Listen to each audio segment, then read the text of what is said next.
Hello, CCH family, and welcome to another Heart to Home devotional.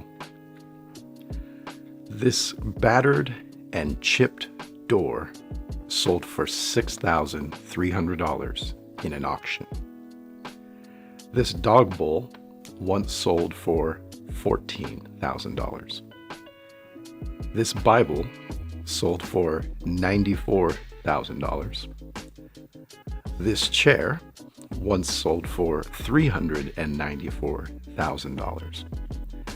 These more than gently worn shoes sold for $615,000.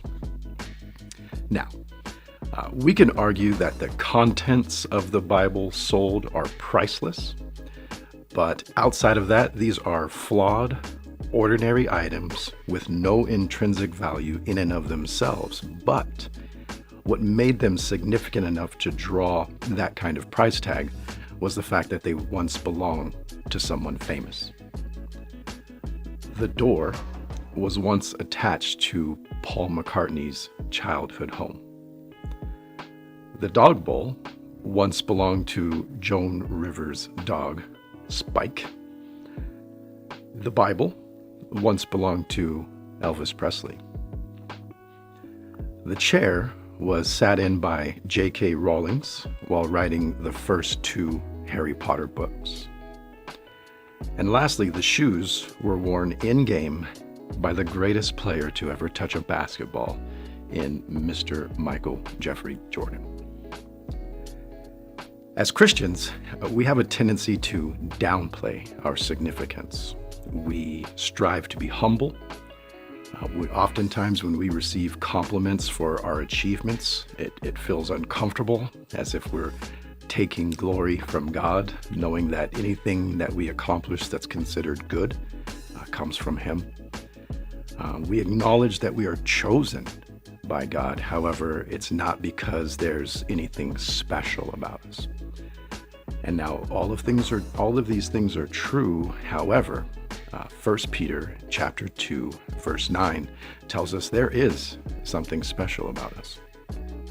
It reads, "But you are a chosen generation, a royal priesthood, a holy nation, His own special people, that you may proclaim the praises of Him who called you out of darkness and into His marvelous light." And this word special can be translated as a purchased or acquired people. We as Christians are an acquired people, which is what gives us our value. We don't belong to God because we are special. We are special because we belong to God. So if you've trusted in Jesus Christ alone and His shed blood on the cross for your salvation, you are special because you belong to Him. He purchased you for the ultimate price. And so what do we do with that? The rest of verse 9 and verse 10 tell us what to do with that amazing truth. We proclaim the praises of Him who called us out of darkness as we were living a life of disobedience and called us into His marvelous light. Verse 10 reads, "Who once were not a people, but are now the people of God, who had not obtained mercy, but now have obtained mercy." So we proclaim that at one point we carried the weight and the penalty of our sin and had not obtained mercy, but Jesus took that penalty to Himself and paid our fine with His life. And now we have obtained mercy. And that is what makes us special. Flawed, ordinary items with no intrinsic value in and of ourselves, but our owner happens to be the Lord of Lords and the King of Kings. I thank you for your time, and I'll see you down the road.